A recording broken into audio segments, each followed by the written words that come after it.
Hi అండి. ఈరోజు video వచ్చేసి గోధుమ రవ్వ ఉప్మా చేసి చూపిస్తున్నాను. బరువు తగ్గాలనుకున్న వాళ్ళకి, జిమ్ చేసే వాళ్ళకి బెస్ట్ హెల్తీ బ్రేక్‌ఫాస్ట్ అండి. గోధుమ రవ్వ ఉప్మా పొడి పొడిగా, టేస్టీగా రావాలనుకుంటే ఈ కొలతలతో చేయండి. ఫస్ట్ టైం చేసేవాళ్ళు కూడా ఈ ఉప్మా చాలా చేస్తారు. ఈ గోధుమ రవ్వ ఉప్మా టిఫిన్‌లోకైనా, లంచ్ బాక్స్‌లోకి కూడా చేసి పెట్టొచ్చండి. నైట్ డిన్నర్‌లోకి కూడా చేసుకోవచ్చు. రుచికి రుచి, ఆరోగ్యానికి ఆరోగ్యం. ఈ హెల్తీ బ్రేక్‌ఫాస్ట్ ఎలా చేయాలో ఒకసారి చూద్దాం రండి. ఇప్పుడు ఉప్మా రెడీ చేసుకోవడానికి స్టవ్ ఆన్ చేసి కడాయి పెట్టుకున్నాక ఆయిల్ వేసుకోండి. ఆయిల్ హీట్ అయ్యాక 8 వరకు జీడిపప్పు వేసుకొని లైట్‌గా ఫ్రై చేసుకోవాలి. చూడండి ఇలా లైట్‌గా కలర్ చేంజ్ అయితే సరిపోద్ది. ఇలా ఫ్రై చేసుకున్న జీడిపప్పుని ఒక ప్లేట్‌లోకి తీసుకోవాలి. ఇప్పుడు ఇందులోనే 2 స్పూన్లు పల్లీలు తీసుకొని లైట్‌గా ఫ్రై చేసుకోవాలి. పల్లీలు, జీడిపప్పు ఒకేసారి ఫ్రై చేసుకోవచ్చా అని డౌట్ రావచ్చు. ఒకేసారి ఫ్రై చేయడం వల్ల జీడిపప్పు తొందరగా మాడిపోద్దండి. ఇలా సెపరేట్‌గానే ఫ్రై చేసి తీసుకోవాలి. చూడండి పల్లీలు కూడా ఫ్రై అయిపోయాయి కదా! పల్లీలు కూడా అదే ప్లేట్‌లోకి తీసుకోవాలి. ఇప్పుడు తాలింపు వేసుకొని ఫ్రై చేసుకోవాలి. ఒక స్పూన్ శనగపప్పు, ఒక స్పూన్ మినపప్పు, హాఫ్ టీ స్పూన్ ఆవాలు, హాఫ్ టీ స్పూన్ జీలకర్ర. ఇలా తాలింపు లైట్‌గా వేసుకొని ఫ్రై చేసుకోండి. ఇప్పుడు ఇందులో 1 పెద్ద సైజు ఉల్లిపాయ, 3 పచ్చిమిరపకాయలు ఇలా కట్ చేసుకొని వేసుకోవాలి. ఉప్మాలో ఉల్లిపాయలు వేసుకున్నప్పుడు పొడవుగా కట్ చేసుకొని వేసుకోండి బావుంటది. ఉల్లిపాయలు ఇలా ఫ్రై చేస్తున్నప్పుడే చిన్నించి అల్లం తీసుకొని ముక్కల కింద కట్ చేసుకోండి. గోధుమ రవ్వ ఉప్మాలో అల్లం వేయడం వల్ల ఫ్లేవర్‌తో పాటు టేస్ట్ చాలా బావుంటది. కొంచెం కరివేపాకు. చూడండి ఉల్లిపాయలు ఇలా ఫ్రై అయ్యాయి కదా! ఇప్పుడు 1 క్యారెట్ తీసుకొని ఇలా చిన్న చిన్నగా కట్ చేసుకొని వేసుకోవాలి. క్యారెట్ వేసుకొని ఇలా ఫ్రై చేసుకున్నాక ఇప్పుడు టమాటా వేసుకోండి. టమాటా వేసినప్పుడు మాత్రం చిన్నదే వేసుకోండి. మరీ ఎక్కువ వేసినా కూడా పులుపొస్తది. మీ దగ్గర ఆలు, గ్రీన్ పీస్ ఉన్నా కూడా వేసుకోవచ్చండి. ఏ వెజిటబుల్స్ ఉన్నా కూడా వేసుకొని చేసుకోవచ్చు. నా దగ్గర ఈ వెజిటబుల్స్ ఉన్నాయని చేస్తున్నానండి. ఇలా టమాటా ముక్కలు వేసుకున్నాక కొంచెం సాల్ట్ వేసుకోండి.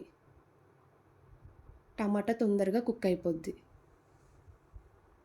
చూడండి టమాటా సాఫ్ట్ అయిపోయింది. క్యారెట్ కూడా కంప్లీట్‌గా కుక్ అయిపోయింది. ఎప్పుడు క్యారెట్ కుక్ అవుతదో అప్పటి వరకు ఫ్రై చేసుకోవాలి. ఇప్పుడు ఇందులో 1 కప్పు వరకు గోధుమ రవ్వ వేసుకోండి.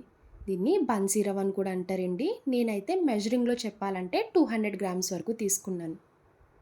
ఇలా గోధుమ రవ్వ వేసుకున్నాక వెజిటబుల్స్‌లో కలిసేలాగా ఒక 1 మినిట్ వరకు ఫ్రై చేసుకోండి. ఇలా రవ్వ ఫ్రై చేసుకున్నాక ఇప్పుడు వాటర్ యాడ్ చేసుకోండి. 1 కప్పు గోధుమ రవ్వకి 2 కప్పులు వాటర్ అయితే కరెక్ట్ మెజర్‌మెంట్ అండి. అప్పుడే మీకు ఉప్మా కూడా పొడి పొడిగా చాలా వస్తది. ఎప్పుడు గోధుమ రవ్వ ఉప్మా చేసుకున్నా ఈ మెజర్‌మెంట్ గుర్తుపెట్టుకోండి.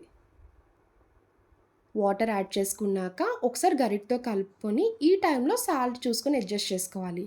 స్టార్టింగ్ టమాటా ఫ్రై చేసుకున్నప్పుడు సాల్ట్ వేసుకున్నాం కదండీ! ఇప్పుడు చూసుకొని వేసుకోండి. నాకైతే సాల్ట్ సరిపోక ఇంకొక హాఫ్ టీ స్పూన్ వేసుకున్నాను. ఇలా సాల్ట్ వేసుకున్నాక ఒకసారి కలుపుకొని మూత పెట్టి మీడియం ఫ్లేమ్‌లో ఒక 2 మినిట్స్ కుక్ చేసుకోవాలి. ఇలా 2 నిమిషాలు కుక్ చేసుకున్నాక ఒకసారి మూత తీసుకొని కలుపుకోవాలి. చూడండి ఉప్మా అయితే ఒక 80% కుక్ అయిపోయింది. ఇలా ఉప్మా ఒకసారి కలుపుకున్నాక ఇందులో ఒక స్పూన్ నెయ్యి వేసుకోండి. నెయ్యి వేయడం వల్ల ఈ ఉప్మా రుచి అయితే చాలా బావుంటది.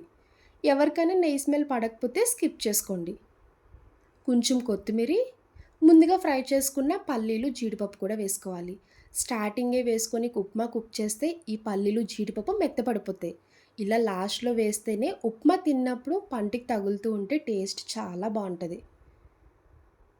మళ్ళీ మూత పెట్టుకొని ఇంకొక 1 మినిట్ కుక్ చేసుకోవాలి. చూడండి వేడి వేడి గోధుమ రవ్వ ఉప్మా రెడీ అయిపోయింది. ఇలా ఒకసారి గరిటెతో కలుపుకున్నాక ఇంకా స్టవ్ ఆఫ్ చేసుకోవడమే.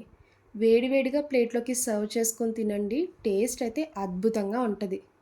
ఉప్మా ఇష్టం లేదు అన్న వాళ్ళకి ఇలా వెజిటబుల్స్ అన్నీ వేసి చేసి పెట్టండి. నిజం చెప్తున్నాను చాలా ఇష్టంగా తింటారు. చూసారు కదా! ఉప్మా అయితే చిటికలో రెడీ అయిపోద్ది. అది హెల్తీ వేలో తినాలంటే ఈ గోధుమ రవ్వ ఉప్మా తినండి. వెయిట్ లాస్ వాళ్ళకి, జిమ్ చేసే వాళ్ళకైతే బెస్ట్ హెల్తీ బ్రేక్‌ఫాస్ట్. చూసారు కదా గోధుమ రవ్వ ఉప్మా. నా వీడియో మీకు నచ్చితే లైక్ చేసి షేర్ చేయండి. ఫస్ట్ టైం చూసేవాళ్ళు ఎవరైనా అయితే ప్లీజ్ అండి ఛానల్ సబ్స్క్రైబ్ చేయండి. బాయ్ అండి.